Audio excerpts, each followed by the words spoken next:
good evening. It is 7 p.m. I'd like to call to order the regular April meeting of the Stevensville School Board of Trustees. Please rise to the pledge. I pledge allegiance To the flag of the United States of America and to the republic for which it stands, one nation, under God, indivisible, with liberty and justice for all. Thank you. We will have our roll call of the board. Dan? Oh, I know, right? Jennifer? Especially since we argued over that. Tony? Brandon? I'm here. Ben? Stephanie? Billy? And Skip. All right, with 5 of our 8 members present, we have seated a quorum, and so we will continue with tonight's business. We'll start first with our in recognition of any special visitors that are here from the administration. Is there anybody to recognize tonight? We will, during our informational portion of our meeting, talk with Coding for Kids. All right, very good. Thank you. All right, we'll open this section of the meeting up to comment from the board for any items that aren't on tonight's agenda. Is there any board comment? All right, very good. We'll move into public comment. Time for comment on matters that are not on the agenda. Topics for public comment cannot include any pending legal matters, private personnel issues, or private student issues. The board may occasionally ask questions to clarify public comment, or the board may correct inaccurate statements if warranted. Is there any public comment tonight? All right, very good. We'll move into our consent agenda. Consent agenda is organized into 3 sections: credit card payments, approval of claims, and approval of minutes. Items on tonight's consent agenda have been organized as such due to their similar nature and have been deemed unlikely by the superintendent and board chair to require individual discussion. We'll start first with credit card payments. As a reminder, these are items that have already been paid as per board directive to pay the district credit card balances prior to board approval. Does any board member have questions about these items that have already been paid? These are claims 43,382 through 43,393 for a total of $31,857.58. So, questions on the credit cards? All right, very good. We'll move next into approval of regular claims. These are items 43,394 through 43,480. These have not been paid and are subject to full review and oversight of the board. Does any trustee have questions about any of tonight's claims? Does any trustee wish to remove an individual claim from the consent agenda? Does any member of the public have questions about any of the claims as presented tonight? All right, lastly, we'll approve our recent minutes. Tonight, in front of you, you have minutes from our March meeting. Including our... There were 4 March meetings. Yeah, special meeting. Mm-hmm. All right, let me get the date. Those are right here. I can tell you off the top of my head, Ben, if you. There That'd were be great. 2 on March 10th, a special board meeting at 6 p.m., a regular at 7 p.m. There was a special board listening session on March 25th, and then a special board meeting on March 27th. Very good. So 2 on the 10th, 1 on the listening session on the 25th, and then a special standalone meeting on the 27th. And then if there have been corrections submitted ahead of time to Glenda, she has those. Is there any, does any trustee have questions or corrections to the minutes that are in front of him? And all corrections have been made that were sent to me. Okay, very good. Does any member of the public have any questions about the minutes? All right. Trustee approval of the consent agenda only pertains to those items that trustees legally have the right to approve under 2-3-202 of Montana Code annotated. Is there any objection to approving the consent agenda as presented? Seeing none, the agenda is approved. We'll move now on to the approval of employment. All employment is pending the completion of satisfactory background checks. Coaches are pending satisfactory completion of MHSA requirements. To start off first, we have the recommendation to employ 2 substitutes in a district-wide capacity, Molly Ferguson and Trinity Frank. The floor is open for a motion. So moved. Is there a second? Second. Seconded by, moved by Tony, seconded by Fran. Questions or comment from the board? Questions or comment from the public on these substitute items? All those in favor say aye. Aye. All opposed, same sign. Motion carries. Moving on to staff hires in a district-wide capacity. We're looking forward to some administrative staff joining us, starting first with John Stromberg, new activities director for the upcoming school year, grades 7 through 12. And we're excited for Sierra Bauer to become our district special services coordinator in a district-wide capacity. Is there a motion? I move to approve district-wide hires as presented. Is there a second? Moved by Stephanie, seconded by Fran. Questions or comment from the board? Questions or comment from the public? All those in favor please say aye. Aye. All opposed, same sign. Motion carries. In our high school district, new administrative staff recommended for hire include David Ahmed, high school principal for the upcoming school year. Tamara Patterson, high school assistant principal. Zeke Caney, charter school science teacher, and Tina Severin, charter school administrative assistant, special education paraprofessional. Their motion. Moved by Dan, second by Tony. Questions or comment from the board? Questions or comment from the public? All those in favor, please say aye. Aye. All opposed, same sign. Motion carries. In our elementary district, recommended for hire include Jamie Latrop, Sheila McMillan, Abigail Gracie, Mackenzie Caldwell, and Ryan Hamilton. Roll. Is there a motion? Second? Moved by Dan, seconded by Stephanie. Questions or comment from the board? Questions or comments from the public? All those in favor, please say aye. Aye. All opposed, same sign. Motion carries. Congratulations, thank you. Looking forward to our new hires. In resignations that are district-wide, some of this is housekeeping. We have a policy in place that inactive substitutes are deemed termed out due to an inactivity of 12 or more months of not substituting. So it's not so much that these names have actively sought to resign as substitutes from the district, but more or less that they just have not been in a place where they have been able to sub. And so they will fall under resignations tonight district-wide. Aspen Lennon, Cambry Frost, Megan Simonko, Clara Colburn, Daniel Shumway, Daryl Yaunt. Is there a motion? So moved. Fran? Second? Second by Stephanie. Questions or comment from the board? Questions or comment from the public? All those in favor of approving district-wide resignations of that list of substitutes, please say aye. Aye. All opposed, same sign. Motion carries. And two high school district-only resignations, Heidi Saxton and Callie Hunt. Is there a motion? Moved by Dan, second by Tony. Questions or comments from the board? Questions or comments from the public? All those in favor of accepting the resignations as presented in the high school district, please say aye. Aye. All opposed, same sign. Motion carries. Thank you. We'll move now into our informational items.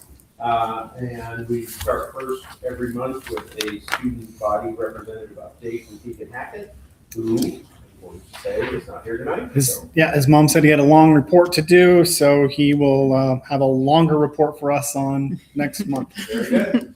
There we go. All right, that'll carry us next into a Coding for Kids update. Always good to hear this information on an annual basis. So either Superintendent Conan or we'll hear straight from Chloe now. Yeah, I'd like to set us up. Loie has done an amazing job. One of the first people I met on campus last year as curriculum director. She wanted to come find out what I believed in, and she's all about creating a philosophy here that supports students and supports this program. It's something that I've seen just in my 2 years here continue to grow. And in fact, she is growing the program outside of the zip code. And she'll talk a little bit about that today. And she's got a great set of people helping her on her board as well. And I want to just acknowledge our partnership with Coding for Kids. And we are happy to continue to keep sponsoring that. That's later today. You will have a MOU, Memorandum of Understanding, between Coding for Kids and ourselves that you will consider for approval. And with that, I'd like to turn it over to Loie. Thank you for allowing us to come and present. So it's fun to give an update. And I wanted to say, the first thing is thank you. This program isn't just Coding for Kids, it's a partnership with the school. You provide the facilities and computer labs, teachers. We have amazing teachers in this town. And Kate is now our assistant director.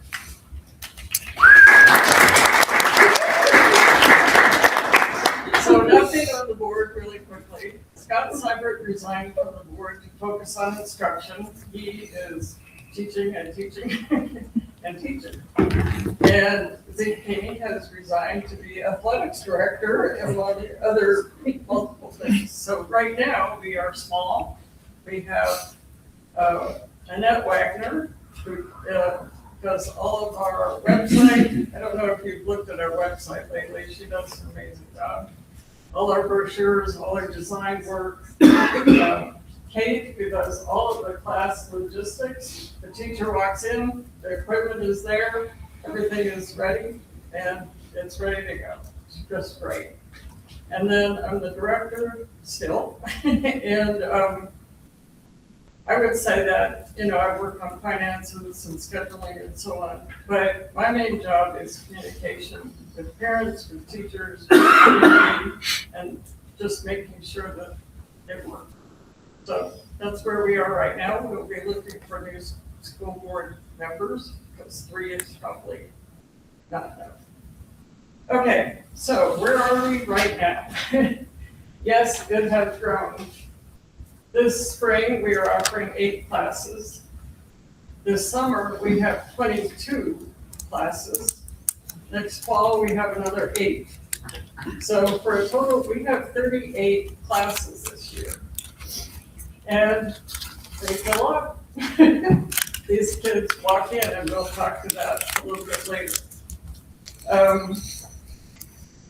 The other thing about this particular year is we're doing our first AI class, how AI detects you. And it's being taught by a cybersecurity expert, and it's funded by a Cyber Montana grant. They fund the instructor, all the scholarships, it's free, all the 5,000 in equipment. So that was all covered by a grant. So we'll see how that one goes. And yes, we've expanded beyond Stevensville. We have a partnership with the University of Montana and the YMCA. And that partnership is called Dream Hackers. And we offer classes during the summer at the Y, and we have 10 coming up this summer. Now, a new thing that has just happened is we were contacted by the Missoula Public School Work-Based Learning Program saying, you teach things that you can walk out of here and get a job. You take film, you take a number of things. And so they said, can you do a pilot class for us? And we will recruit the students, we'll pay all of the costs. So we have, one of our instructors is a professor at Missoula College, Jeff Ahrens, and he's going to teach a class in Python, which is a coding program. And that's a pilot. We'll see where that one goes. But one thing I want to emphasize is that these classes are not just games. They're not going in there and playing computer games.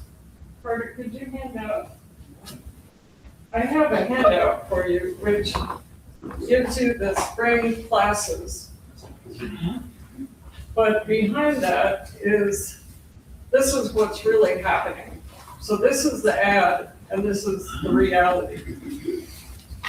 So you're taking Thank you. a class in building robots. But behind that, you're learning, yes, here's how you code a Lego robot. But here, well, what if this doesn't work? Well, then we gotta try that. Well, it's problem solving. And it's computational. Well, I needed to do this, and this, and it's really fun. You can look and meet a 7-year-old who says, well, what was your variable? They know what a variable is at age 7. So they really are learning behind this. And what I've done there is given you just a very short thing that will describe what's going on. So to wrap up, Don asked me to talk to you why we have kids that run in class. We have kids that are, okay, what can I pick next? They fill up. And he wanted to know why. Why are kids so excited about this? And I'm going to give you a really brief idea of mine, and then I'm turning it over to Carter, who will speak as not only a kid who's taken 11 classes, but also instructed in 10. So I want to first give you, I'm a numbers person, I got to give you numbers.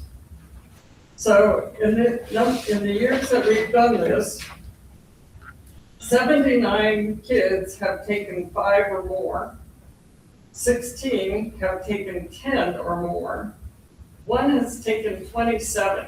I mean, that means they like it. My view, it's theirs. There's a generic, build a robot that moves. Well, okay, they have to think, how? Is it gonna walk? Well, no, mine's gonna wave, mine's gonna dance, mine's gonna whatever. They get to figure that out. It's their creativity. But then they have to design, well, how do I do that? Well, they have to learn the program to create the code for that robot to do whatever they want it to do. But then they get to design it however they want, and then when they can create that, it's theirs. They're a success. And they just have fun doing this. So it's theirs. For now, Carter's going to tell you why he took 11 classes and why he keeps teaching. Thank you very much. Yes, I'm Carter Cole. As you said, I've taken 11 classes now. I don't even know the numbers that high. And after I hit the 7th grade, I had an idea for a class that I really wanted the program to offer. And I was kind of looking at it, and I realized that I could probably end up teaching that class. It was a Lego stop motion class. Stop motion, where you take the photos and you play them all together. It looks like the figures move. And I really loved that. And I reached out to Chloe about the class. I said, oh, I'm sorry. I'm not here. And then I reached out to Chloe with the class idea. I filled out the proposal, and then that summer, the class was happening. She was great helping me out, getting that class to work. It was an amazing time, and class is still going today. This summer, that class is filled up all the way. And they're happy with that, and I can't wait to teach it. But now to talk about when I was a little younger, taking these classes. It was, I would say, right around 4th grade when I moved here for the first time. Right around the first time. And I was, going to school, and I saw that was coding for kids. And one of the classes they offered, it was a Lego robotics class. And I was always into robots and Legos, of course. What kid doesn't like Legos? So I signed up for the class, and when I got there, it was just such a great mix of learning, and I probably didn't realize I was learning until later, because it was just so fun. I was building these robots, we were having robot races, they were dancing, they were moving, and I was still learning so much. And I look back now, and I'm so thankful I've learned those things, because I intend to go on and use those skills later. I want to go to MSU, which has for engineering.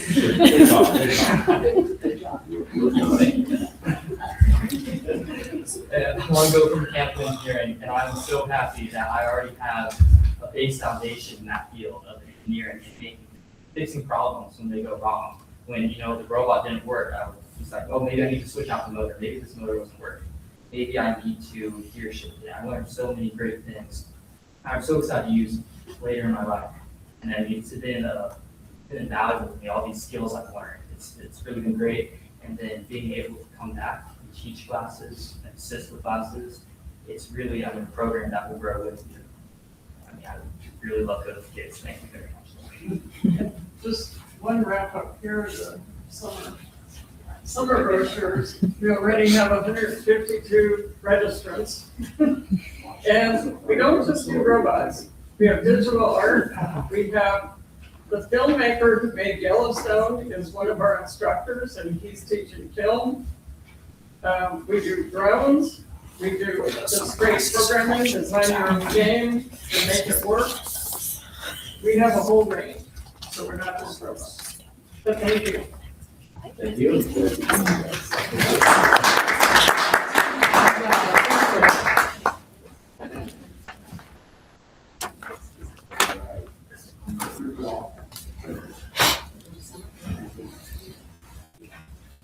Thank you, Tony, thank you for Carter, thank you for sharing this, great information. Much appreciated. We'll move on to an informational item, report from the middle school. Farmer, Superintendent Conan. I'll turn it over to Angie. Thanks, Angie. Awesome. I'm really excited to present our middle school board report for this April. I'm going to start with goal 1. So we are very excited about our math and ELA support classes. This is the first year that we have piloted classes like this. And so what these classes are, I talked about it in my last board report, but it's for our tier 2 students. So tier 1, we think about instruction for all of our students. Tier 2 is like, what is that more in-depth intervention type of instruction that we can give our students? So last spring and this fall, we met and looked at data from last year to classify if a student didn't meet a certain benchmark, they would be taken out of an elective class and put into one of these classes until they reach their benchmark. And so I have to give a very big kudos to Mrs. Barrett. She's our tier 2 leader that's been running this program. And then Mrs. Whitehead and Mrs. Franzen have been teaching the classes and providing these interventions, and it is going extremely well. I was a little bit nervous to pull the data because you never know how pilot programs are going to do to start. There's definitely things they're already excited to improve on for next year, but we know that these classes are working. And teachers in their tier 1 classes, the regular English and math teachers, are seeing a big improvement as well. So those numbers are great. Overall growth for ELA, we're seeing 29%. You can see the breakdown between the grade levels. And then math or overall average growth is at 33%. So really incredible great gains. And we've actually exited quite a few students where they've met their benchmark. And so now they get to go take a fun elective and they're finally at grade level. So lots of exciting conversations there. And because it's working so well, that we really looked at our schedule, Miss Susie, our counselor, and we said, how can we make this a full-time teacher? Because we started looking at the numbers of the 5th graders coming into 6th grade, and even our current students, we had to set our benchmarks much higher to say we can't fit every single student in this class. We need more classes. And then also looking at how are we improving our general instruction as well. But I'm excited to announce that I think Miss Susie, creative genius, we made it so that Mrs. Whitehead is going to be a full-time Title I teacher doing full-time math and ELA support classes, which is exciting. So excited to see more growth there. And then another tier 2 behavior support that we implemented this year is kind of my own pride and joy. They're called the crew, the check in, check out crew. And these are students that if they have so many behavior referrals, if they had at least 10 or more by January is when we started it, then they were in the crew and they have a check-in teacher, that they get that first point of contact. That teacher's kind of taking their temperature. We do a fist of 5. And if a student is feeling at a fist or 1 or 2, they're doing a longer check-in with Miss Susie. And that has been so proactive and preventative of these students coming in very dysregulated. We're catching them right at the door, getting them regulated and sent off to class. And then they're having that positive with every single class teacher before they go. So they're getting that, we call it dopamine hit. Get your dopamine hit before you leave. What did you do well when you left that class? And so we've seen behavior referrals go down in the check-in, check-out group. So that's working well. A big thank you to Mr. Price. That man deserves a medal. He takes them for their daily reward of free time. And what those boys will do for 7 minutes of free time is absolutely wild. So thank you, Mr. Price, for taking that crew on. We had a really great Spring Jacket Joy Day. We were able to do the Get Air Trampoline Park. A thank you to Super One and Farmer State Bank. They did some financial donations to make that possible for us.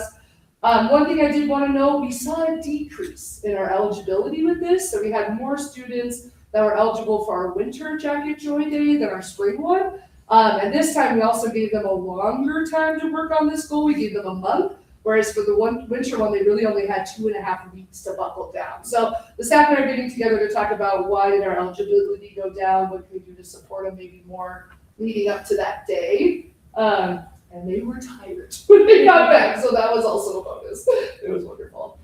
And then just our employee excellence, we have a lot of new team members coming to our middle school. Ms. Gracie's going to continue as our science teacher. Ms. Caldwell, I'm very excited that we nabbed her from Bonner Elementary. She blew us away in her interview, and she's coming with a lot of knowledge, and I'm excited to see how she's going to kind of change that librarian role, what it's been like in the middle school, and just really support our teachers in their literacy. So very excited to add her. We're going to be hiring our last position. I'll hopefully have a hired candidate by the end of next week. And then just a general shout out to my entire team. I brag about them so much because they deserve it. February was a tough month for me. We had a lot of student behaviors and they just jumped in. If there was something that fell off my plate, I didn't even notice that it did because they just picked it up. And so wanted to give them a big kudos. I also wanted to send an invite to the board as well. Friday, May 29th, we are doing our first annual Stevie's Awards, where the staff are nominating each other for very fun awards and just noticing the different things and how we work together as a team. So we're going to be doing that in the backyard, and you all are welcome. Our team is going to be there with their families to celebrate the end of the year. And then goal 4, the team has been working, Nicole Sylvester and Orion Hunt have been working really hard on the E3 phone app. We did a live drill where staff finally practiced taking attendance and navigating through the app. So we learned a lot from that and are excited to continue that. And then a big thank you to Dave Hackey and his team for that ramp that got installed on the 4-8 building, and excited to see more installations come. I know our students really appreciated that as well. So that's middle school. Thank you, Angie. Yeah. Questions from the board? Thank you for this level of engagement that you're bringing to middle school. It's really shining right now. In large part, leadership and the team. Yes, great. I really like the check-in and check-out. Like when I was reading over that and your other explanation of it, I think it's so important that those kids that are struggling have an adult, because we don't know what's going on at home, right? And so it's so important that they have an adult that they can connect with. So I'm so excited that y'all are doing something like that. Because I just know the importance of having an important adult. They're spending most of their time here in Florida, right? And so it's important that they have a person. So thank you. Questions from the public? Thank you, Angie. Yeah. Thank you very much. All right, next we have, information about an international EF tour to Italy in 2028.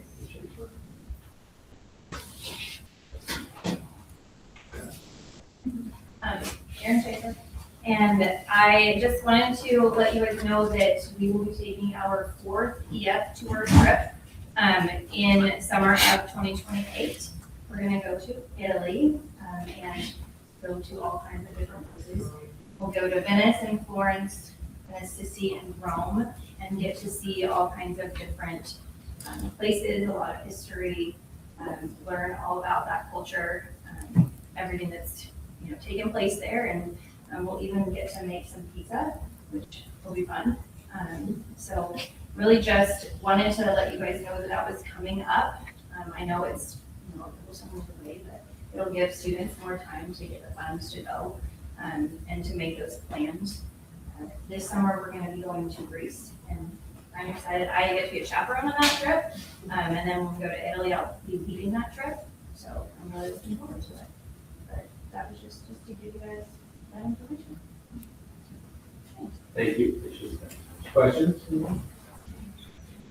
Fran? Saying how exciting that is. Like, I remember when we started this, 4 years ago, that they started doing it again, and how exciting it is for all these kids to be able to, some kids never leave Montana, so for them to be able to leave the country and go and see that, it's so exciting. So I'm so glad that y'all are continuing to do that, so thank you. It's up to the students to find the financing, to earn the money or, in some fashion. Not as a group. Are they all allowed to be seniors or not? It might be a variation of any high schooler at that time. So if they've already graduated, if they graduate in 2028, they can still go. But if they graduate before that, they can't go. It's just anybody who's been in high school that year. What's the need of this? That's a great question, and I don't have that with me because I wrote it down and it's at home. But we are having an informational meeting on the 28th in the library at 6:30. And I will have all of that information there, but I want to say, and I think it's under $4,000. I don't remember. There are still businesses who would pay to have their logo painted on senior parking spots.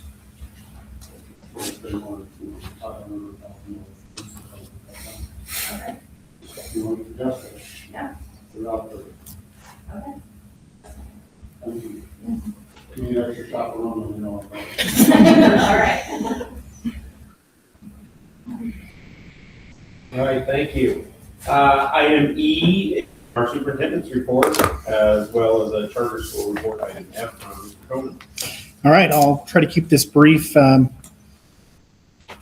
This month has been a lot of hiring. We've had quite a few openings within our district and created some openings as well. There is, in my 19 years of being in administration, there's kind of a sweet spot when you go to hire certain positions. And so I feel like we were pretty lucky with where we were at with our principal positions. We had a great committee of 10 people.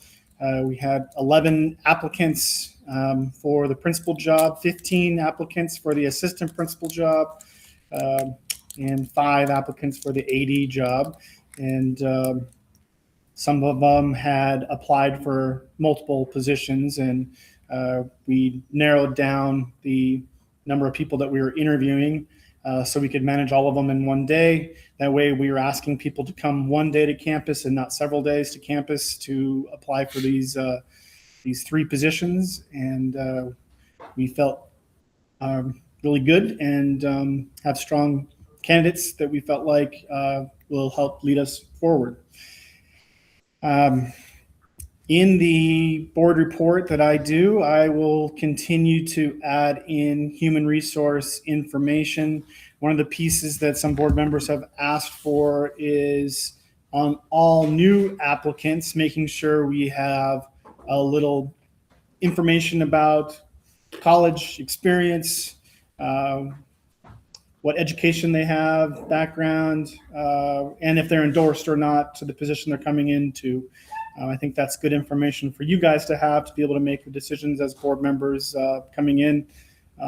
Sometimes a younger teacher will come in and already have a master's degree in, for example, we have one that's coming in with curriculum instruction already and doesn't have a lot of years of experience. And so as a board member, I could see that where they come in on the salary schedule is often not all the way across. And so that does raise some questions. And so that's why we will work in the business office to make sure in the board report that we have information about all new hires. I did email that out today to make sure that you had that information on just the new hires that are coming into our district, not hires that have been here and are just have reapplied for positions, or if they are transferring positions, we won't put those in. So just the ones that are brand new to our district. I included the enrollment summary. That piece to me is important to continue to keep looking at. I think I'm going to continue to keep putting in each month the overall enrollment. I think that's a piece where we look at that 3-year average for A and B for our budget, and we are on a downward trend with students, and we need to continue to keep talking about that because that will affect our budget as we go forward. Our current enrollment as of April 8th sits at 972. That's all kids, whether they are online or part of our ALC or ELP programs. So we have had quite a few students at the elementary level, especially in K and ELP. We haven't had the same amount of students coming in as we've had in the past. And so the elementary has the largest discrepancy, I guess, of students from last year to this year.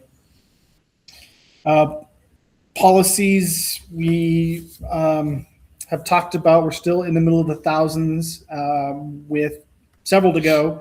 We have only one on the agenda tonight that we'll talk about, 1425. We have some others that we felt like would be good to wait until we have our new members seated for our board after we reorganize. One of them deals with the start time of board meetings. We felt like that'd be a great conversation for our board to have. I know a lot of other districts around us have made sure their board meetings were a little bit earlier than they've had in the past. And so that'll be something that the policy committee brings forward with recommendation. Resource committee, we have worked with a lot of different topics, a lot of it with hiring for the charter school, as well as looking at funding for the charter school. We learned a little bit more about the funding model has changed. The current charter schools across the state of Montana all had a budget change. In the past, in the first 3 years, they were getting double A and B. They were getting money for their students through the charter school, and they were getting regular A and B for it. And they were getting a basic entitlement. Well, guess what? This year we don't get that. And those charter schools have had to adjust their budgets, and they've had to actually let go of personnel. Both of the charter schools south of us had to do some serious looking at HR with how many people they had on there compared to the money coming in. We are only getting the basic entitlement. And from what we were told from the first time to what we were told just last week or 2 weeks ago was a little bit different. We were told we were going to get 100% of the basic entitlement, which would be $375,000. And now they're telling us we will get the percentage we have over our base budget. And right now we sit at 83% above our base budget. And that means we get 83% of the 375,000, which is about 311, which will be coming in. And so does that change what the budget looks like a little bit? Yeah, we're going to put a lot of money into the people. We're going to have to decide, and curriculum, but we're going to have to decide how much we go into the remodeling of the classroom. We are working with Bitterroot Health, though, to get some supplies for our classroom through them. And it's been great working with Hannah Hauser, who is the director of the charter school. I'm kind of crossing into the other report a little bit, but she has been phenomenal to work with. She was here on Monday to work with Zeke and our counselors as they went to Lone Rock, and they also went to our 8th grade to promote the charter school and talk about that.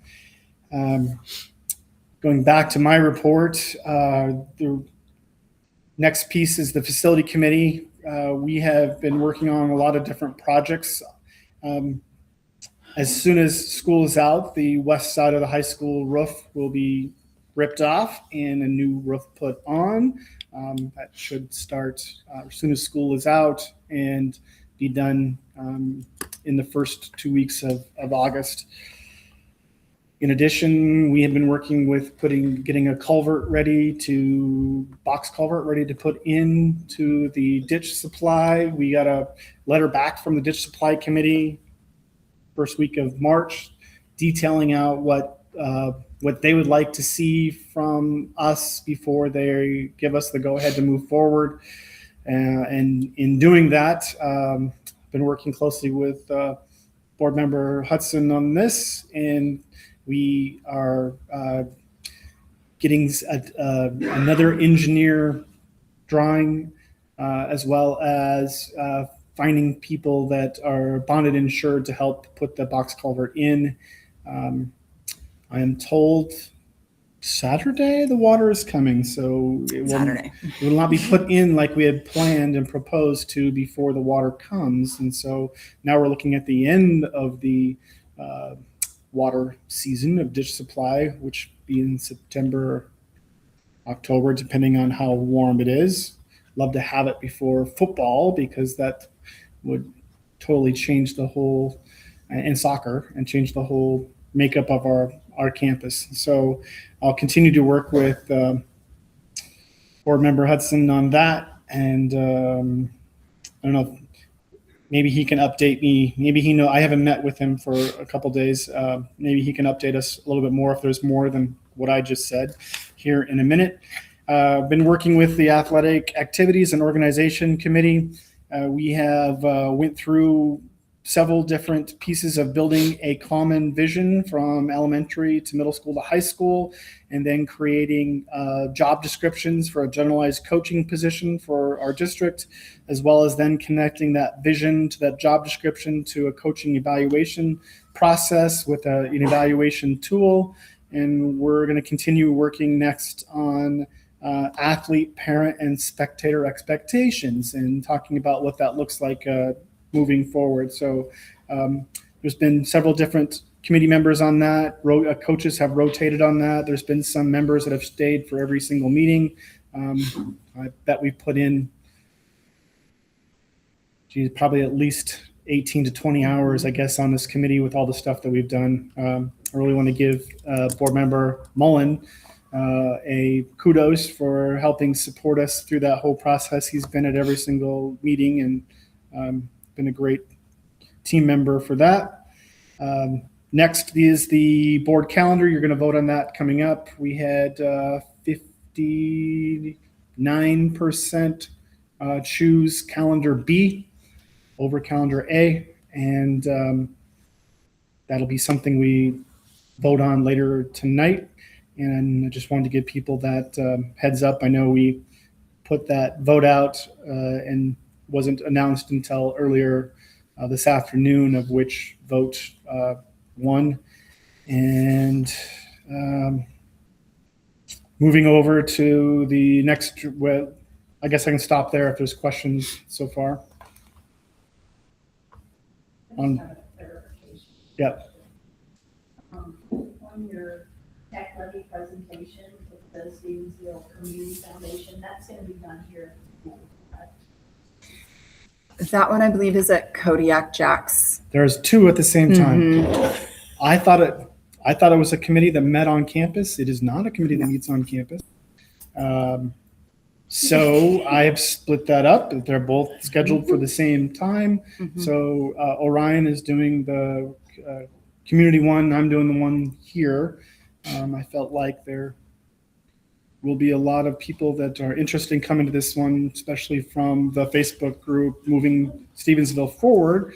I had engaged and helped support several people on that Facebook page this last week. And so there could be, I've had several people reach out asking what time that is. So I feel like I need to be at that one here. And so Orion has done the presentation already with me 3 times or 4 times.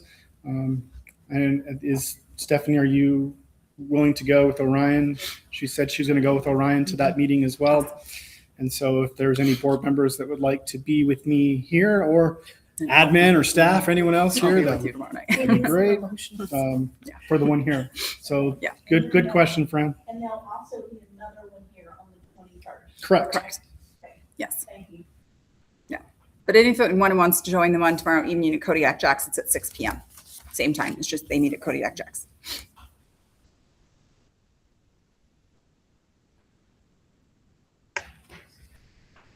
Other questions for the superintendent? Questions from the public?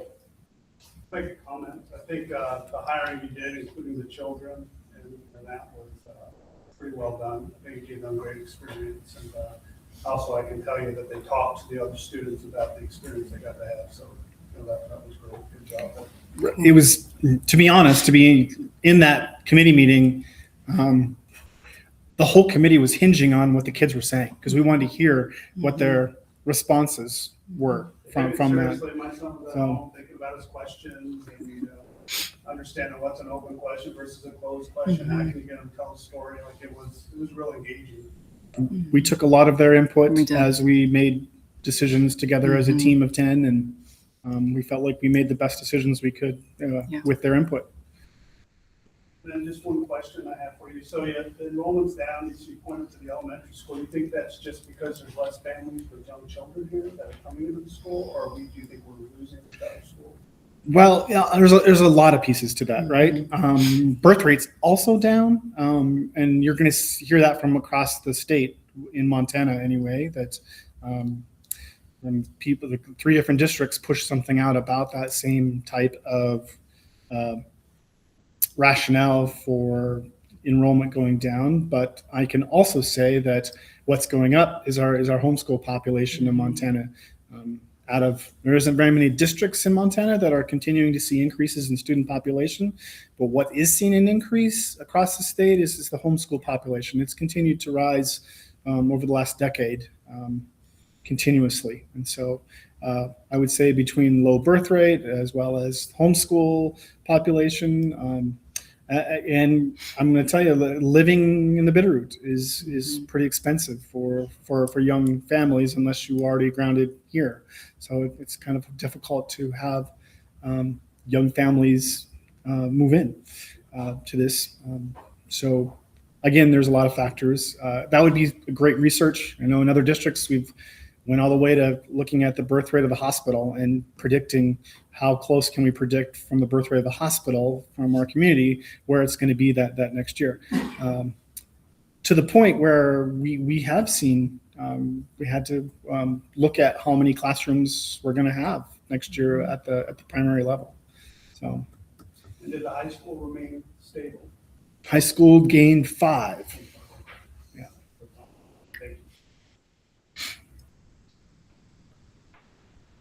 Yes. You mentioned something about an athletics meeting or a group. When is that meeting, or is that open to? I would love for anyone to come. Yes. Would you, if you'd like to come, that would be great. I have it pretty much every other Friday from 1:30 to 3 o'clock in the afternoon. And it's been it's been a great team of people. We've had anywhere from 6 people all the way to, we had a full table once of like 14 people at the very beginning. So Aaron's been on it, which has been great. And obviously some people at this table and administration have been on it. And of course, Dan's been on it, been there as well. I'll email you the schedule for that. Okay.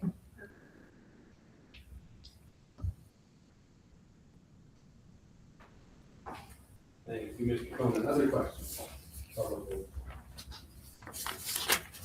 Thank you for all the informational items and the reports.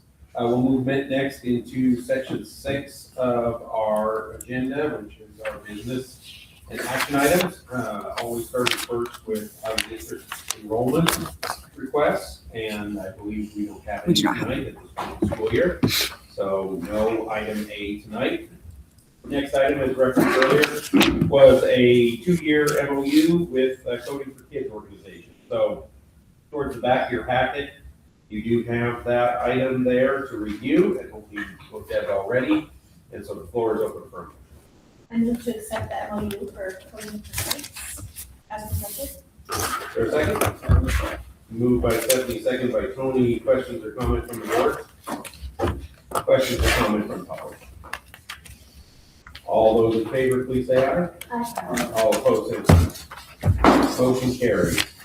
And next, we will start into renewal of contracts. We do this every year, usually in April, sometimes in May. It's great to be doing it this year in April, so appreciate the district office administration for all the work that goes into this oh so vital and important part of what we do at the school. The school wouldn't be what it is without the great personnel that make that up. So we'll start first with our recommendations for elementary classified rehires.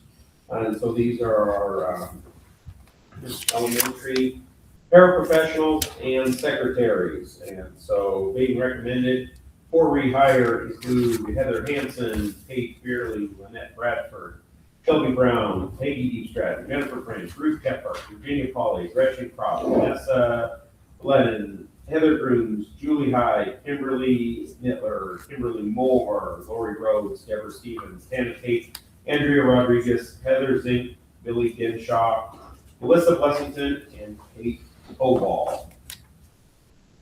Floor is open for a motion. I move to approve the elementary classified staff as presented for the 2026 through 2027 school year. Is there a second? Second, moved by Stephanie, second by Tony. Questions or comments from the board?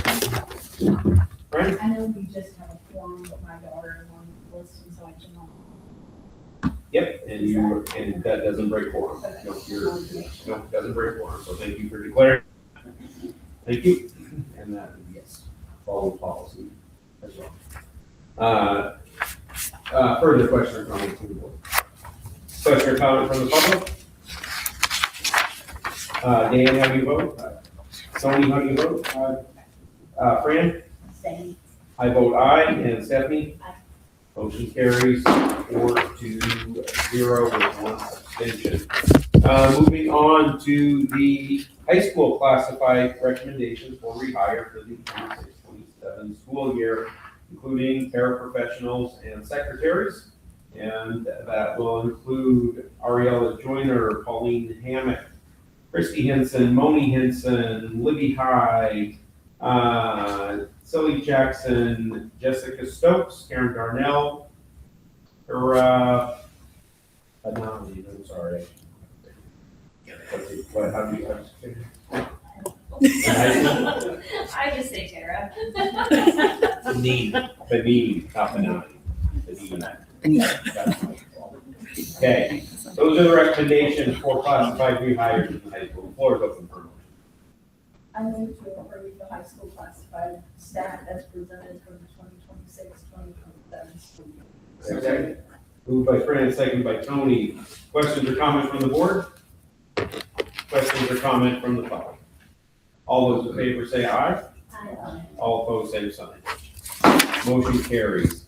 We'll move on to district-wide classified rehire recommendations, which include for district office staff, food service staff, custodial grounds and maintenance staff, as well as supervisory roles and our nursing staff. And so that includes Shelby Zeiler, Lorraine Wallace, Nicole Sylvester, Zoe Spears, Valnetta Cameron, Molly Hilburn, Aileen Henry, Tracy Johnson, Elizabeth Ketterling, Patricia Hackey, Bart Cosman, Tracy Blyton, Pat Aline, Cliff Wallace, Dave Spears, Deanna Wall, Philip Neely, Tammy Malden, Dustin Jacobs, John Drager, Jacob Perkins, Morgan Redfield, Stephen Conklin, Connie Johnson, David Hacken, Ryan Hunt, Sarah Driscoll, and Linda Kearney.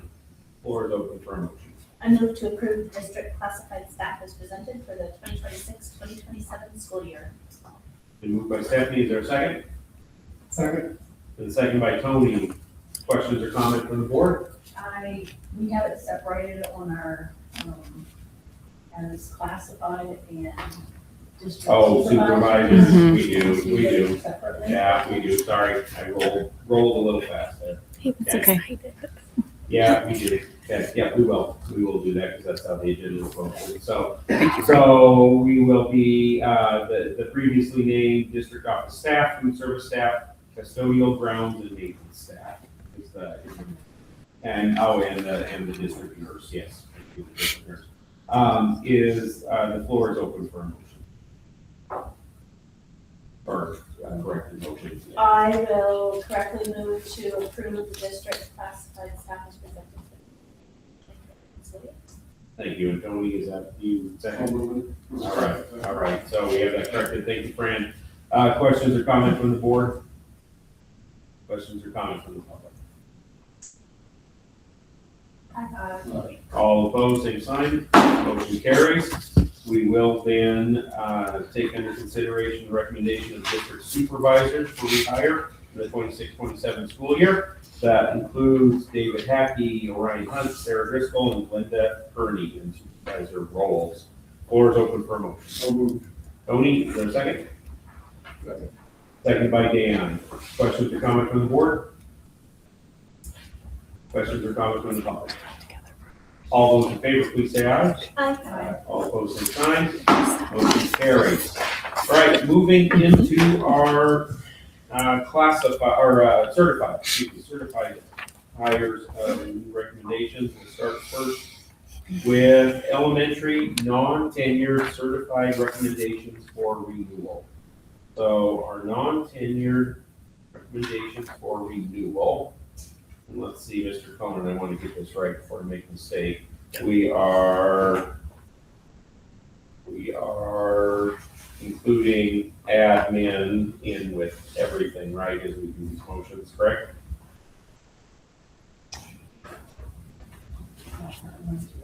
Yeah, I tried to set it up just like we did last year, so. Yeah, I just don't see a separate motion on the, Yeah. on the agenda, so I want to do it and follow the agenda. Are they listed on So, I just gotta read these right, sorry, folks. Sorry.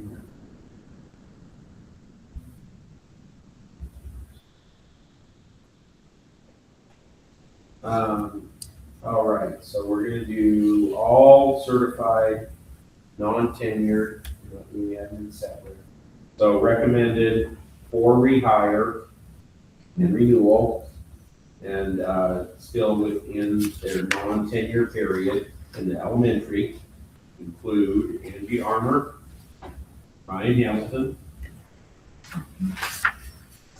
and then Kyla Fransden, Madison Hayward, Suzanne Flint, Miranda Lumen, Emma Blyton, Jody Ross, David Kraus, Lindsay Price.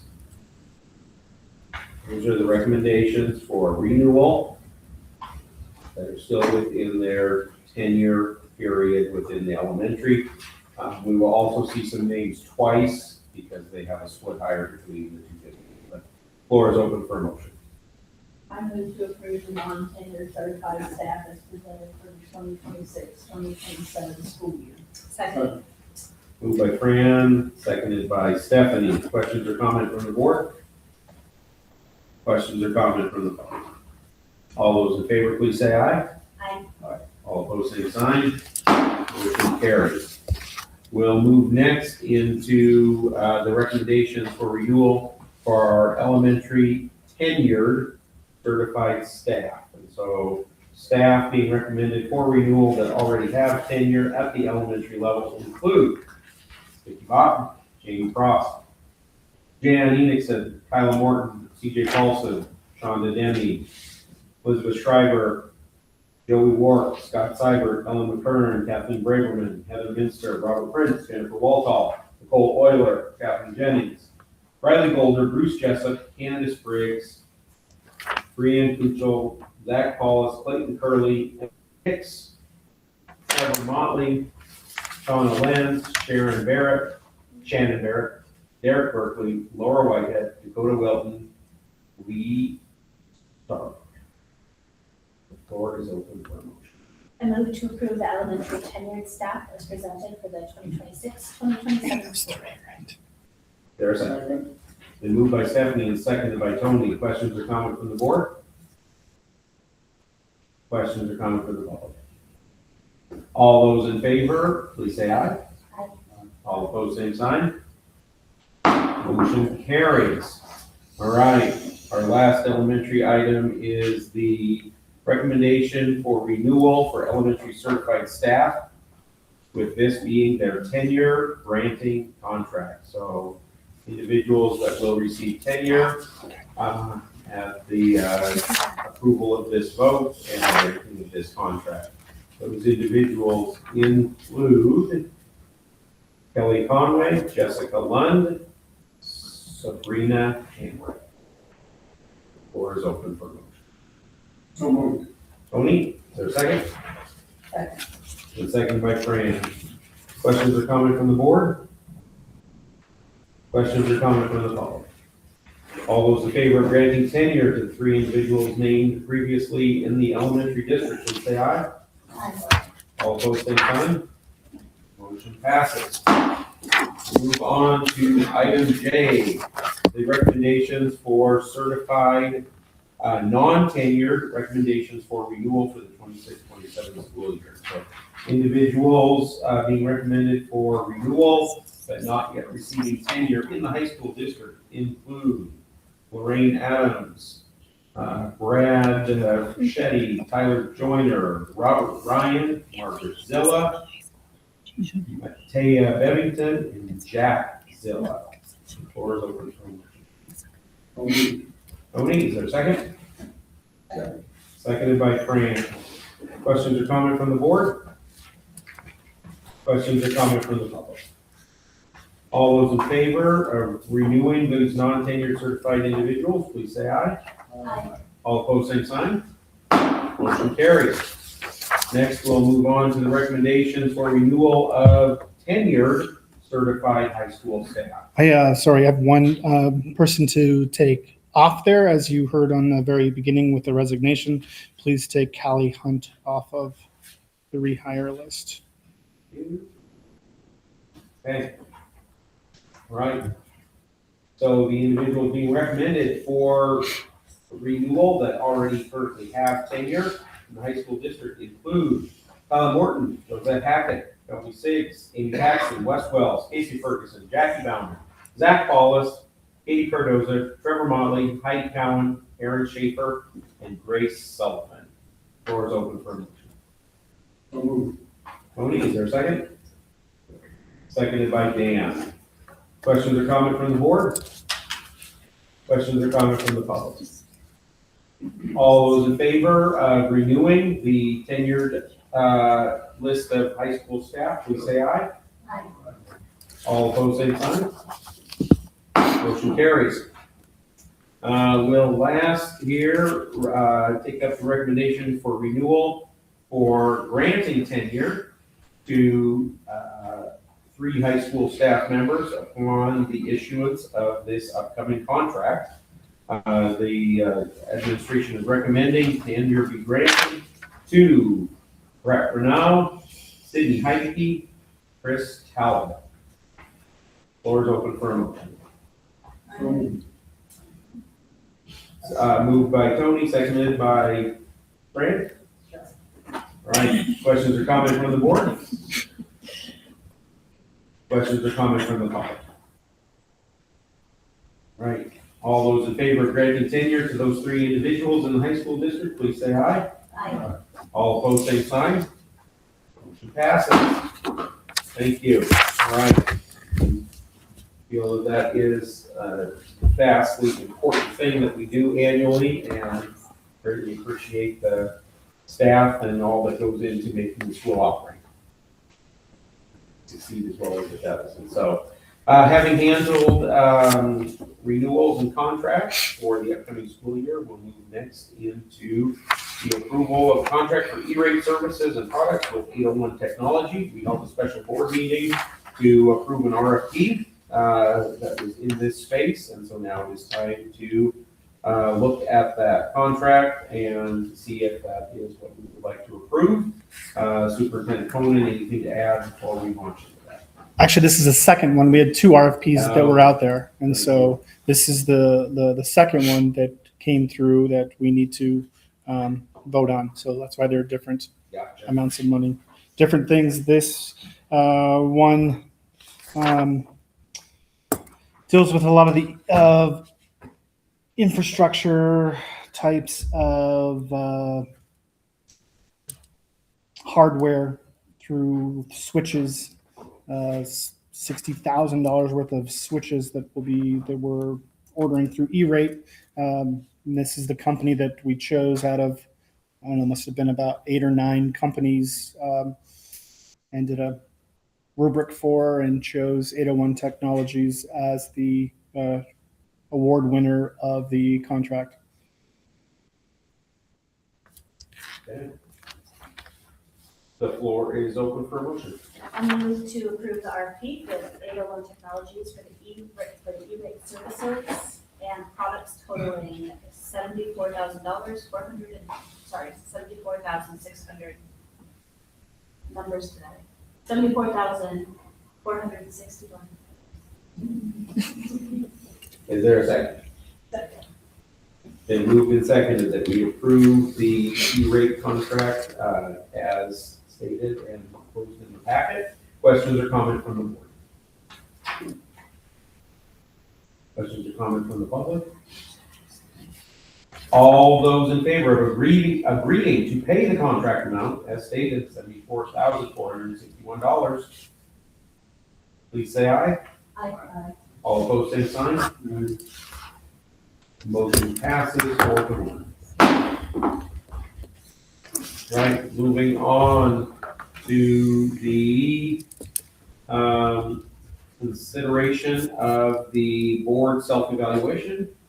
District policy requires that we do our own self-evaluation on an annual basis. We will do that in May. And the tool that a couple board members worked on developing last year is in front of you this year to look at and provide any input or corrections you have onto that right now. And then that will be issued digitally later this month, and will then be gone over in the May meeting. So the board is open for a motion to accept the tool in front of you or to include your changes as you would like to recommend. I move to approve the board's self-evaluation tool amendments. And My recommendation for amendments are adding open comments to each of the first sections that are multiple choice or scale, rather.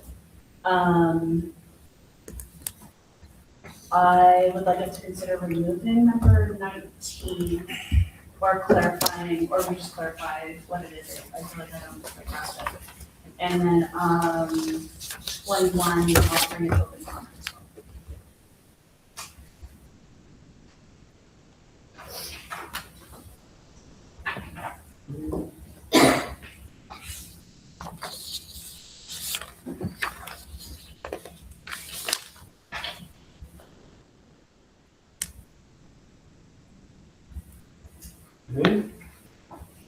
other Well, let's see, so that would be a motion, so is there a second? Second. All right, so you will do second. So, other, comment from the board or ideas for something done?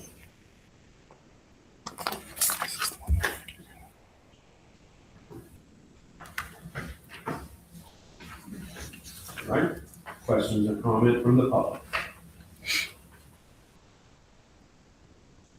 All right, the motion to approve the evaluation tool with the 3 changes that were mentioned that I have written down is on the floor. All those in favor, please say aye. Aye. All those opposed, same sign. Motion carries.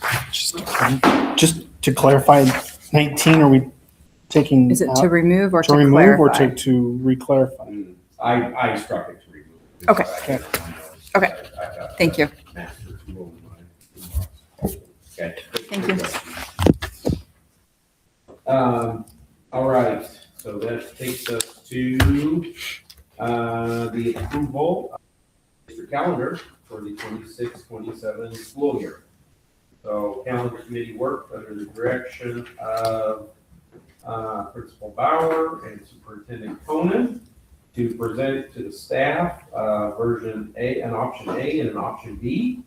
And the, staff have recently completed their votes, which was fairly convincingly for option B. Is that correct? Correct. Okay, so it really wasn't a split decision. But of course, Title 20 directs the board and only the board to set the calendar for the upcoming school year. And so we are doing that tonight.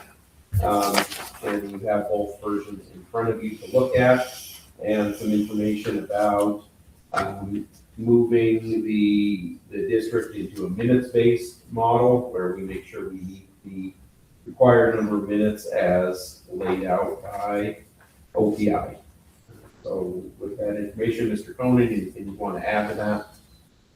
I want to thank the calendar committee for meeting several different times throughout the year. They put a lot of effort into creating these two. There were lots of adjustments. It's obviously difficult to try to get a calendar that's similar between ELP to 12th grade. You have 3 different campuses. You also has state mandate for different minutes at different grade levels. And these 2 calendars both met the minutes for all of the required grade levels. And B was obviously the one that was chosen. Anything else to add, Ms. Bauer, on the calendar committee? That is great. All right, the floor is open for a motion. I move to approve calendar B, is it B or B.1? B.1. Okay. I move to approve Of course it calendar is. B.1 as presented for the 2026-2027 school year. Second. It's been moved and seconded by Stephanie and Tony that we adopt the calendar B.1 that has been presented in the board packet tonight. Questions or comments from the board? Fran? I too want to thank you for the work, because I know that this is a lot that goes in. And I don't envy y'all's position, but I do have a few questions. One of them is, I noticed that we're gonna have 10 minutes later on Wednesdays, is that correct? So that out will be at 2:10 rather than 2 o'clock. And on your notes, Ms. Fowler, it said 4 or 5 lunch recess adjusted. Is that a less or more recess? 5 minutes less of lunch. 5 minutes less for lunch. The recess time will not change. Correct. 30 and 25. Okay. And my other observation, asking some questions before the board meeting, I was provided with some information. It looks to me as if the K through 12, with the exception of 4th and 5th grade, will get take in at 8:20 in the morning, but fourth and fifth will take in at 8:15. Is that something that has been done? So I'm just asking because I don't have an elementary kid, and I don't always dive this far into it. So that's been done. Several years. Yeah. Yeah. Okay. Yeah. And, okay, that was those questions. Thank you. Other questions, comments, suggestions from the board? Calendar. Well done, committee, and thanks for the summary of information. It was very helpful in processing. Questions or comment from the public? Yes. So about the lunch, I have kids, my girls, when they were in junior high, said sometimes kids would barely get through the lunchtime and not even eat. And my fourth grader says the same thing. So keeping time away seems concerning. Because these kids, I know they want to get out and play, but they also need to eat. Because I think that's a huge part of their well-being. So, and if they're feeling rushed, I know there can be some yelling going on in the lunchroom from what I've heard. So I just want to make sure, like, that needs to be a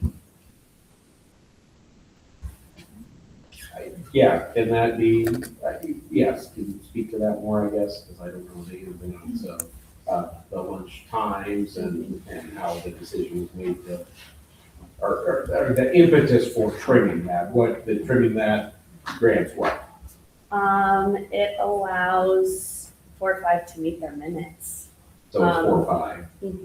Yep. Which is always good. Yep, exactly, yeah. And so even with both of these options, we're still not even a day over on minutes for 4 or 5. So if we did miss more than our allotted state days, we would have to make time up for 4th and 5th grade.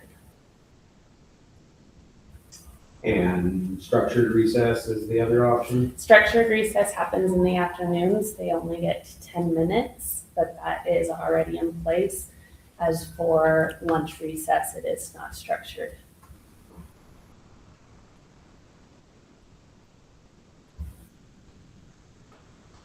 So the 4 or 5, and I guess it's probably here for me, the 4 or 5, their lunch period will be how long? Well, I mean, off the top of our heads while planning, 30 minutes of recess, 25 of lunch. However, the principals have not sat down with the kitchen director and worked out that schedule exactly yet, especially for Wednesdays with that 10-minute change. So, so I can't say with 100% certainty.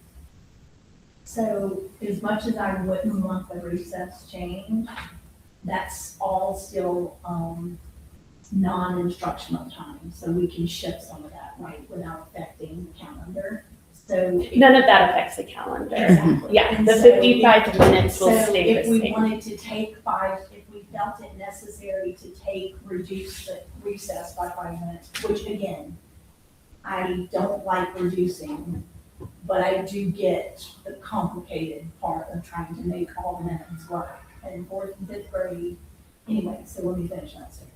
Sorry. So we could still approve the calendar and there could be an adjustment because it will not affect the calendar because it's all non-instructional time, correct? So that may be something that I would like for that to be looked into because it is a concern. I mean, we don't want them to not eat and go to recess because they're not eating, right? And just for clarification, if I remember from past years, the challenge with 4th and 5th grade is their testing, is that right?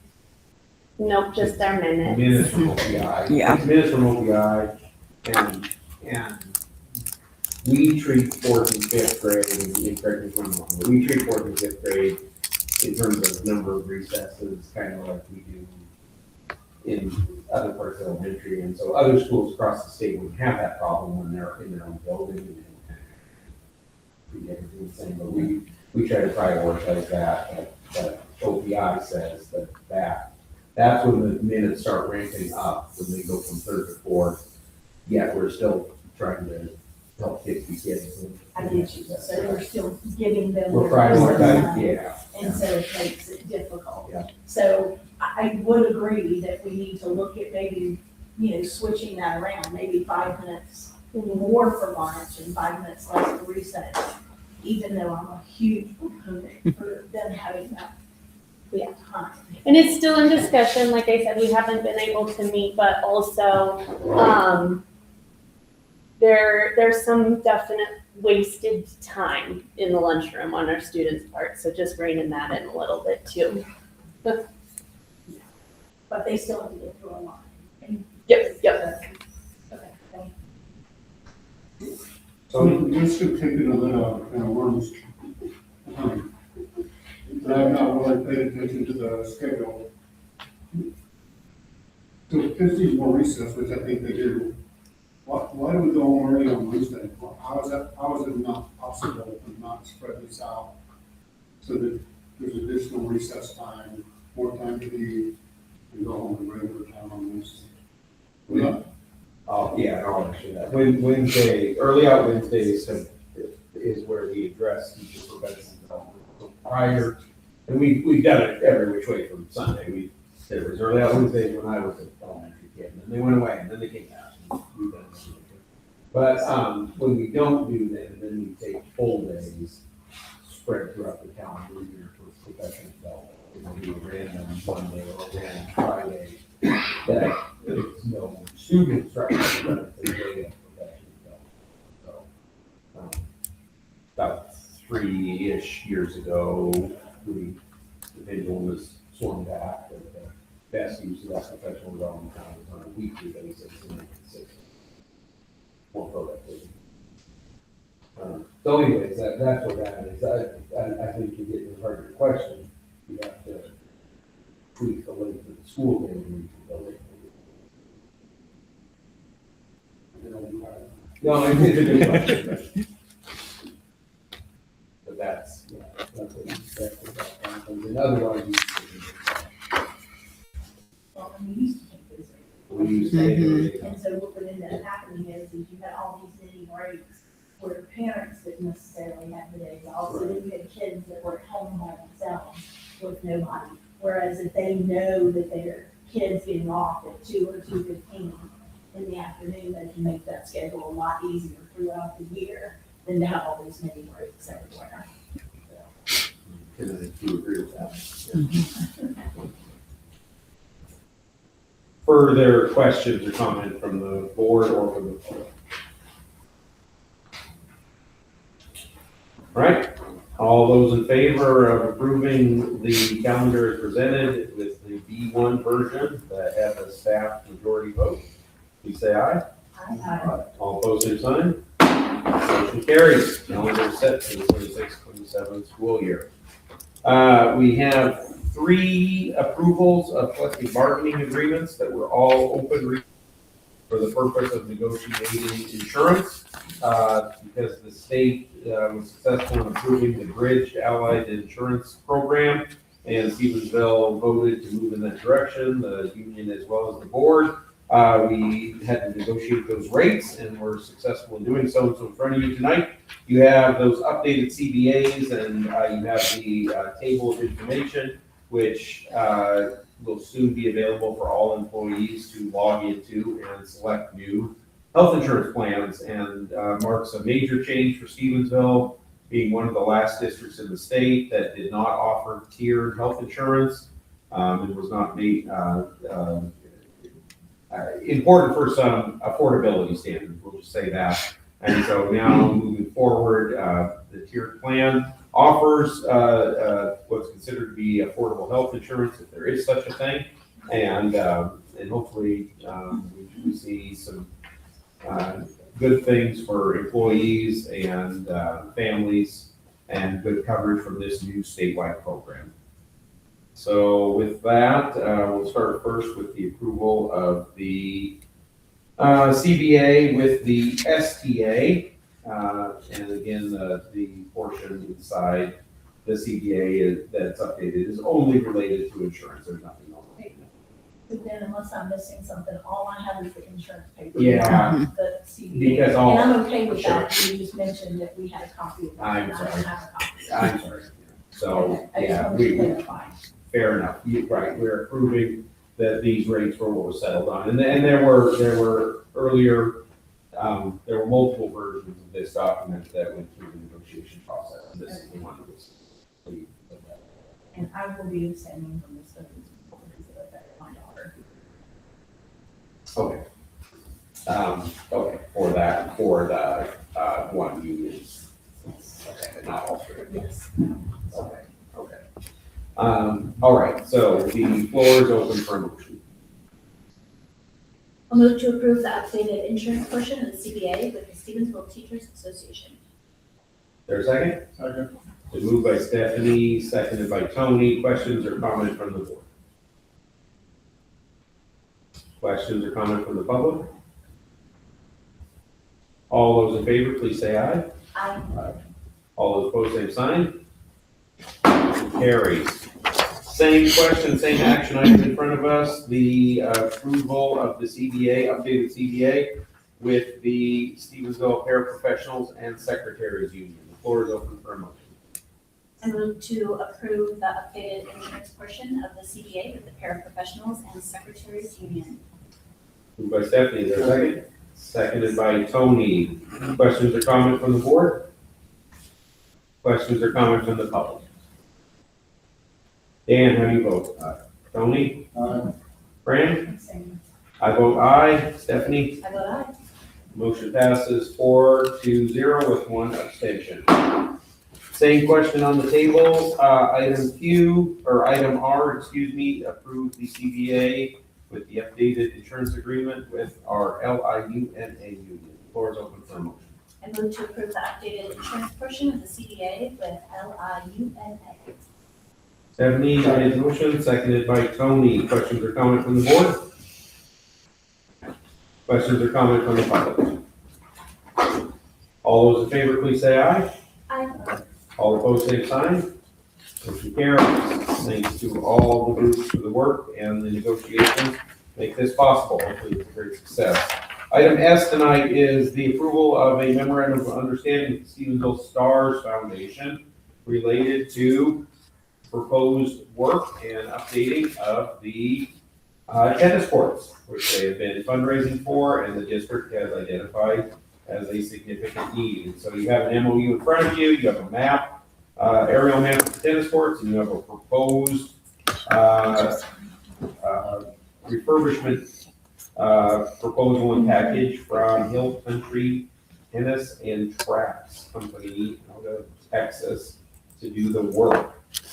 So this MOU would engage us in an agreement with the Stars Foundation to be the funder of the project. The Stars Foundation would provide the financial backing of the project. The district, of course, would oversee the project, but the Stars Foundation would be the holder of the finances and provider of the finances to see that through. So, Mr. Cohen, anything you'd like to add to that before we enter into action?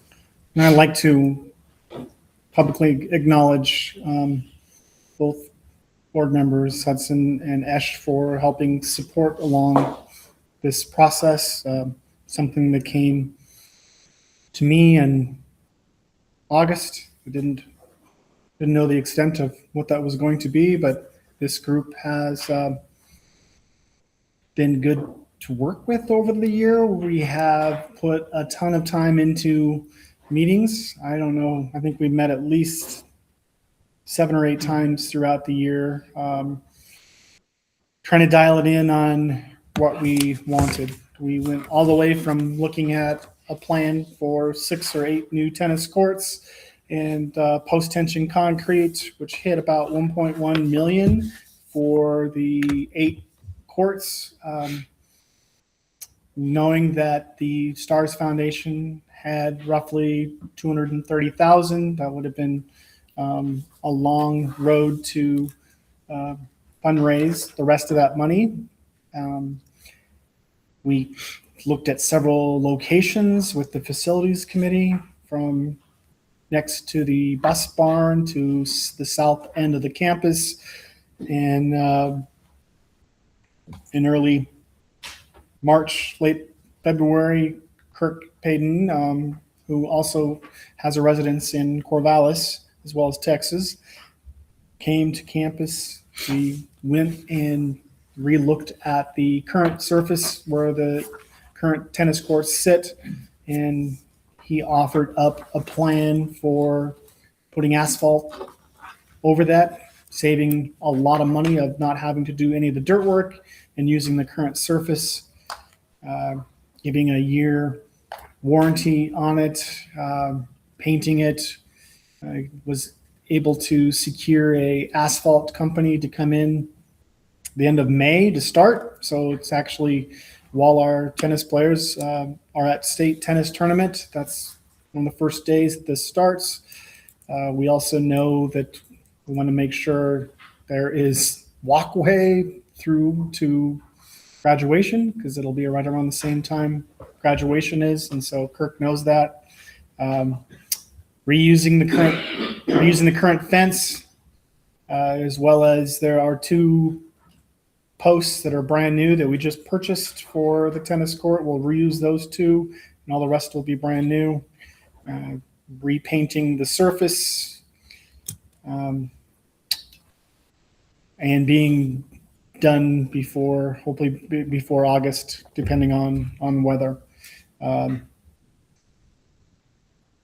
We decided, instead of using the RFP process, to work with Calva Law on a memorandum of understanding so we could utilize the funds a little differently. The district lays out in the MOU that we will help come together for the process and vote on the stages of the tennis courts themselves. The foundation will be in charge of making sure all this gets completed. The question from several board members was asking a little bit about what happens if we're unable to access the funds or finish the project on what's going to happen. And then I would like to say, with as much time as we put into this, that there needs to be some faith going forward, that the STARS Foundation, we've seen the bank rolls, bank accounts, there is that money there. They are ready and willing to put money out. First payment goes out this week. There is 50% of the project will be paid for up front. 40% will come after the asphalt is laid, and 10% at the very end of the project. So, barring in a lot of change orders for it, there is a little bit of cushion in the amount of money that the STARS Foundation has.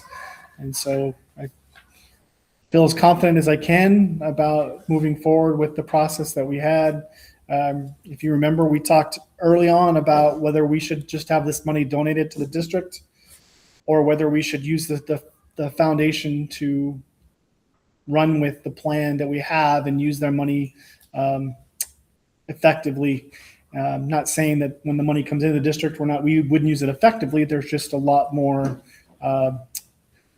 RFP process to that, and it would take it out a lot further, and the money would be used going towards engineers a lot more than the actual resurfacing of the tennis courts themselves. So we have laid out a timeline. That's the next item up that we'll look to consider. I know we've talked a little bit about an escrow account. We cannot put it into a third-party escrow account. As soon as our name is attached to it, then it must go back to the RFP process. And so I thought that was actually a really good idea at first until I talked with the district lawyer again. And right now the money needs to stay with the foundation and move that direction and not having the district part of the financial piece of it. What is written in the MOU, though, is that every stage of this process comes back to the board to be voted on. And so that's kind of the accountability piece. And I, as well as telling the story publicly about what the Stars Foundation has done. I think there is a positive spin. There's a lot of people in this community that have put money towards this project.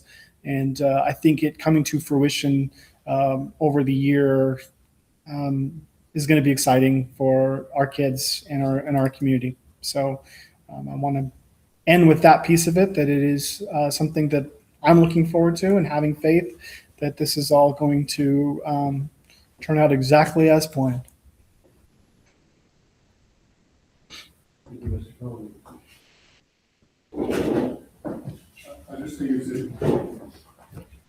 I think we should do it, but I also think it's a timely leap of faith for the Stars Foundation that it can end up really well. There's a lot of people put a lot of work into this, and I hate to see it if there's an opportunity here. Even though it's, we have no bond, we have no absolute way to know it's gonna get done, but I think the Stars Foundation will step up and do it. And get it done. If there's any problems, we should just try to address them as quickly as possible if something comes up. So, And other than that, there are other communities, schools, districts that have done it this way, where they get people to donate time and effort and money. And so the current soccer fields are kind of a depiction of that same process. My only, I have no reservations on this, I mean, like, I think the Stars Foundation has very legitimate, they've had a lot of good faith donations that have already come in and they need to be dispersed. So the community, so they can continue to work with the community to help create great projects like this. The one thing I did notice, I know that we have a warranty clause in here over 1 year, but on the quote, I would hope that they would make sure that they put in here from the contractor that there's 1 year, because on what was presented to us, there's nothing on the quote. Okay. But there's 1 year, so that's my only thing that I want to share. Yep, he's willing to. Unless I missed it, but I did want to read over it, and I don't see anything stated on there about warranty, so for their benefit, I would want. Okay. After we approve this MOU, is the Stars Foundation and the gentleman, Mr. Payton, going to enter into a contract? And then, in an effort to do our due diligence, will the district be allowed to vet that contract with a lawyer? Yeah, I think that makes perfect sense to do that. Good idea. I think I've been really impressed by how the Stars team has moved forward with this and the partnership that they've had with Mr. Clement. I think that they've processed a lot of information over the past 7 months or so, and kind of juxtaposing reality and the dream, and I'm making that all kind of fruition. And we keep hearing from this board how important it is to take the community up on their offerings to support the school. And, we're kind of learning what that looks like logistically. And I think that there's not a perfect risk-free way of doing it. However, listening to the conversation between Mr. Coleman and the Stars team, and hearing how those contingencies would work out and the thought that has been put into the what ifs, I feel very confident that this is a good plan moving forward, and I'm excited to have tennis balls bounce on our tennis court and not go a weird direction. So, this is, to me, hearing about this for so long, this is a really big deal. This is starting to come forward or come to fruition, and I'm just really excited to celebrate it and see it finish.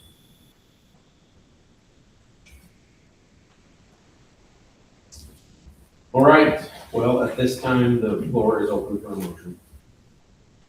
I will make a motion, I move to approve the, I'm sorry, I lost my, I move to approve the MOU with the Stars Foundation for the resurfacing of the students. Moved by Fran, seconded by Tony. Questions, comments, amendments, additions, anything from the board? Right, I think those were good notes, and I appreciate Mr. Conan, that you jotted those down, of vetting the contract, the check-ins with the board, and definitely appreciate the notion that there is no perfect risk-free path forward, short of us taking it on ourselves, which is not an option at all. Right? I have one more that I just thought about before we vote, the final vote. Are the pickleball courts Oh, yes, yes, yes. included in this? And the money that was going to come with that, what's the story Yeah, on that? like, is that included? Because there's only, with the money that you verified, there's only $13,000 difference between what this is and what they have in their bank account. So what's the difference in the pickleball? And are they getting pickleball money if the lines get painted? It's not in their account currently. Yes, I meant to ask.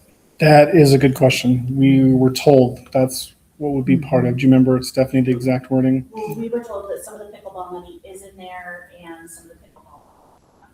Do we know how much the pickleball itself is beyond what this? So that would be one of my only concerns, is that the money that, because the quote we have here is just over 230,000, and they currently have, Mr. Cohen has verified that they have just over 243,000. So that's only 15,000 to do the pickleball on top of that.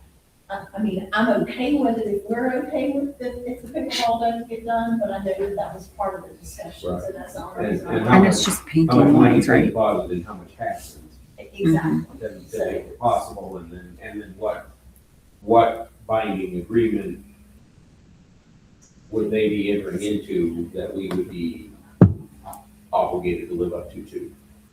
So the number that I saw thrown around that was going to come from whatever entity gets combined with pickleball and was $30,000. So I guess the question that you're asking is, has 15,000 already been deposited in the STARS account, and the balance of, if it is in fact $30,000, is the balance then going to be paid upon completion of the He's not gonna paint them, he's gonna tape them. payment? Oh, right, but which is, cost savings. The details on that, I don't know. Here it is. I knew I had it. There is a cost for pickleball lines depending on how many. Typically $450 is set. So you're right around. We were talking 2 courts, so $900. And Mr. King, Just quick on those, are those lines gonna be painted on the existing tennis courts over the top, so there'd be 2 sets of lines, is that the plan? Because if you do that, I don't think we can use those tennis courts to have an official tennis match. We also talked about putting the lines on and having them removable too. That would probably be better to continue to have. I mean, ultimately, wouldn't it be great to have a tournament here? Yeah. Yes. Yeah, we'll work on that. We're gonna stick to exactly the invoice, right?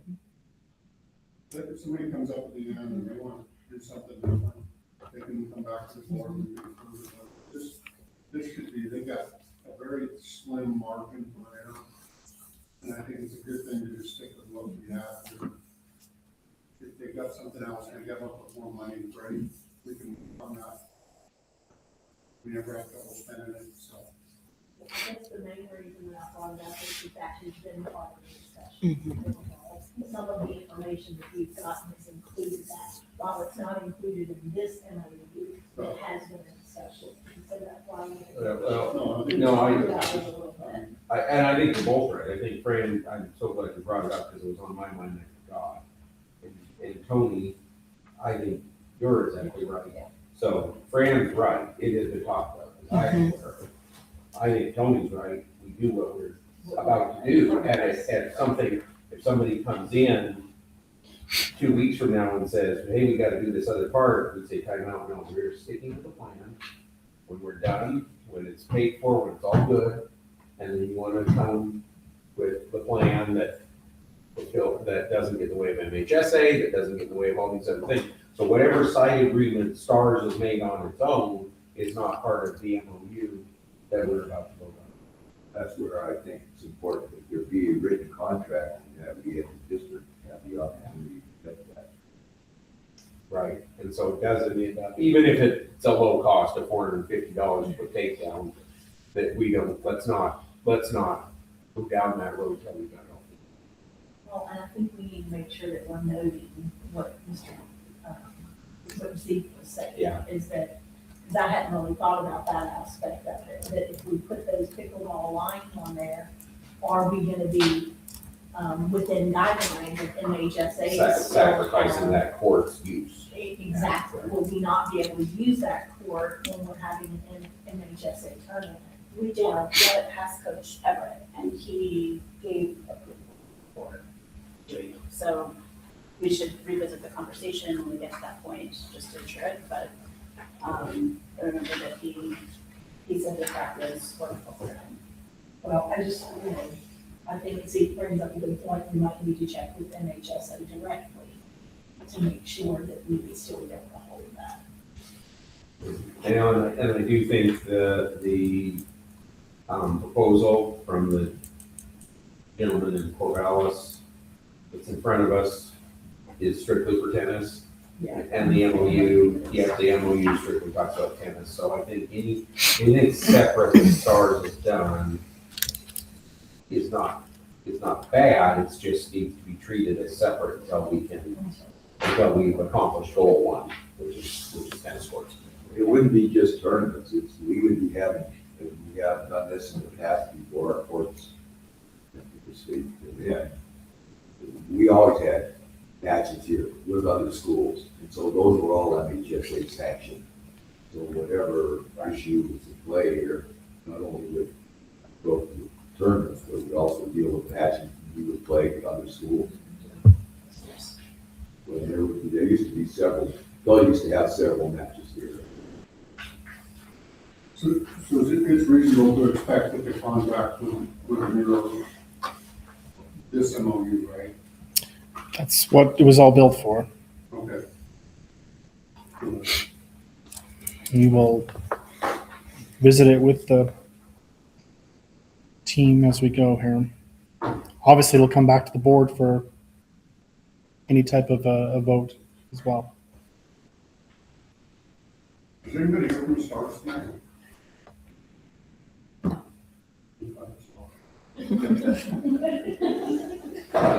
I told him about the vote, so. Further questions, comments, suggestions, enhancements? Questions, comments? I think it's good what you're doing. I've said in this room a lot, and I'm sure you guys have felt this, that desire to invest in sports here, right? And for them to see this getting done out there, probably give them some hope.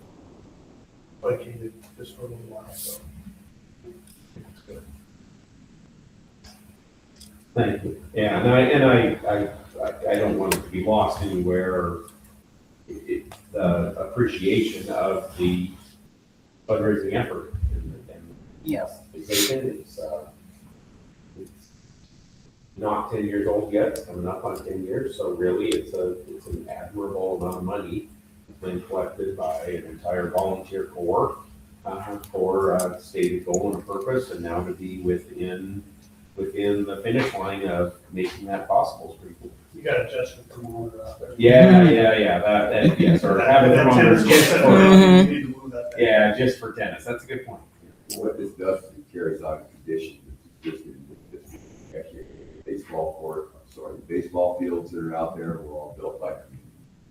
Soccer fields were all built by community. Football field, crow's nest, virtually everything except the stands was all built by the community. The weight room, the now houses, EALC, all of that was built by the community. So there is that history, and there is that tradition here, so I hope this carries forward. And appropriate in the future, if there are other things that the community can partner with doing, I'd be welcome to do that. All right. All those in favor, please say aye. Aye. All opposed, same sign. Motion carries. Last few items on tonight's agenda include the approval of disposal of outdated materials. The middle school is proposing to, Time, oh, yeah, timeline? the timeline, sorry, Sorry. the timeline, yeah, okay. The timeline, sorry, we need to approve the timeline for the task and tennis court resurfacing. So some information in the narrative and Mr. Coleman. I will turn it over to you. Sure. Again, just timeline is tight here for turnaround, but I feel like we've put a ton of time into it this whole year, and we have been working with obviously with the foundation, with our district lawyer. We've had revisions to the MOU between the foundation and the school district, and this is what we're proposing to bring forward. Again, I want to thank Board Member Esch for the amount of time and effort she's put into going to these meetings with me. It has really helped. And then as well as our facilities committee, which has discussed ad nauseum where this location was going to be, what was going to go on. So obviously the timeline is tonight is the formalizing the recommendation from the board, approving the MOU. April 15th, we'll start that, working on that contract, to look at that contract and vetting that with our lawyer, as well as adding in the 1-year warranty, as Fran talked about, and then making sure the Stars Foundation gets that first payment going. First day of groundbreaking will be the 29th of May, according to Kirk. And then hopefully having everything completed the first 2 or 3 weeks of August, at least by August 31st. Even though the MOU doesn't state till March 1st of 2027, we feel confident it can be finished this summer. The payment schedule obviously is right away here after the contract is approved upon. We will have the Stars Foundation send that first check, 50% of $113,031.50. And then when the asphalt is done should be end of May, beginning of June, the next payment of 40% of $92,025.20 goes out. And then hopefully after the fence and everything else is done, the final 10% goes to Kirk to finalize that. And then in the narrative, I have kind of the background of all the work that we've done this year to get to where we're at.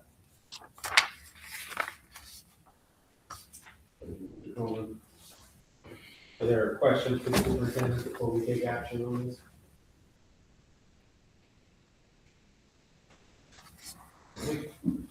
Or is then open for a motion on the timeline? I move to approve the timeline and tasks for the tennis court resurfacing as presented in our packet. Motion by Stephanie, is there a second? Second. Second by Tony. Questions or comment from the board? Questions or comment from the public? All those in favor, please say aye. Aye. All opposed, same sign. Motion carries. We'll now move on to, and thank you, Mr. Coleman, for working that out. We'll now move on to the disposal of outdated materials. The middle school has identified, am I reading this right, 506 books that are outdated and not circulated. That's the correct way, so. Correct. Okay. And there's a list in the district office of what those book titles are. And so the board is asked under Title 20 of the Montana Code to approve of the disposal of these public school materials. So the floor is open for a motion. Is there a second? Good. Been moved by Tony, second by Dan, to approve the disposal of outdated and not circulated library materials from the middle school at this particular board meeting. Questions from the board? Questions from the board? All those in favor say aye. Aye. All opposed, same sign. Motion carries. I'm gonna say that was everyone. So, myself included. All right, last on tonight's agenda, we have the first reading of policy 1425, dealing with abstaining from voting. So this is revisited, and there are a couple revised items in this from our lawyer from the PSTA. This is moving from Montana School Board Association to Calvo Laws. Yeah. Okay, very good. All right, so we have first reading of 1425. So 1425, you have in your packet there, deals with abstention from voting and how that's defined. And we just talked about this at the last meeting. So this kind of reinforces what we talked about at the very last meeting. So the floor would be open for a motion. Is there a second? Moved by Tony, seconded by Fran. Questions or comments from the board on this first reading? Questions or comments from the public? All those in favor of adopting in first reading, adopting through first reading, policy 1425, please say aye. Aye. All opposed, same sign. Motion carries. We have second reading tonight, which would be our final reading, and they'd be adopted into our policy book. Policy 1112, 1120, 1130, 1210, 1230, and 1240. We have gone through all of these policies at prior board meetings, so this is second reading of each of these. Question or? I have a question. All right, yeah, very good. I know this is the second reading, but I went through it on policy 1210, the revised version that you presented to us, and I'm sorry that I didn't catch it before, does not have the change. The first, so you have the first copy, and then we have the copy that shows the new changes. And the first copy is supposed to be the final draft. It does not have the change in it, taking out Robert's Rules of Order and following policy 1120. It was presented that way. It was presented correctly for the first reading. Is this one? Yes, It's just second. Right, it's just that, like, if you go to the first part, The first it's on there, because it's in there twice. Right. Policy 1230. Right. Yes, it is. So this first one, it is not revised. So you see what I'm saying? Yeah. Hmm. So we're going with this, but the second one is the one that. The second one is the one that we agreed to, and the one that I went back and looked at last. And it was the right, it was, and okay. It was corrected in there. I just wanted to. So we just put the wrong one in the packet? Is that what we're saying? Correct. So Okay. the One revised. of the copies is not correct in our packet. Okay. The first copy is moved. Yeah. Yes. I just wanted to- Here, let me remove that tomorrow so we can put the right one in this board packet. I'll write that on here.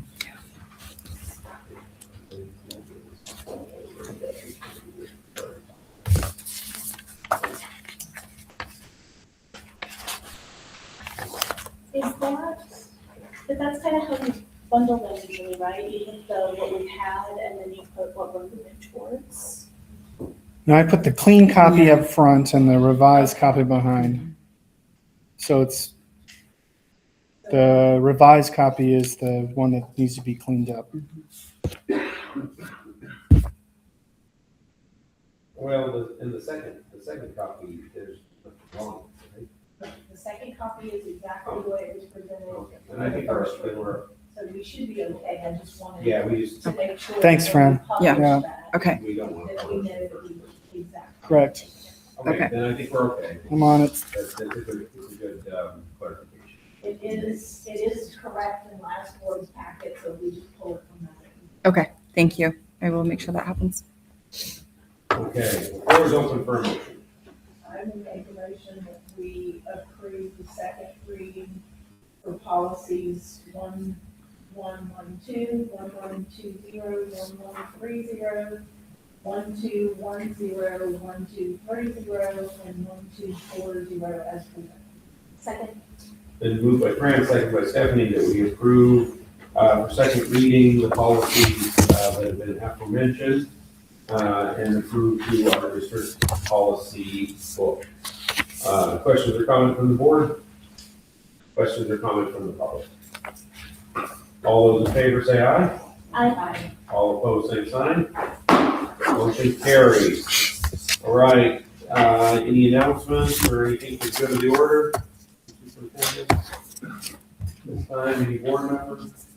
Oh, yes. May 27th is retirement and service recognition, 3 o'clock.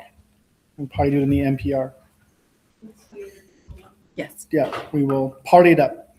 And the 29th that you were telling us about, Angie, what time is that and where? We're gonna start the awards at 6 o'clock, but people are invited to come at 5. Thank you. Thank you. Any other announcements? Right, it is 9:02 PM. Is there a motion to adjourn?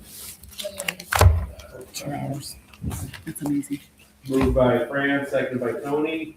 All those in favor of adjourning, please say aye. That is amazing. What's that?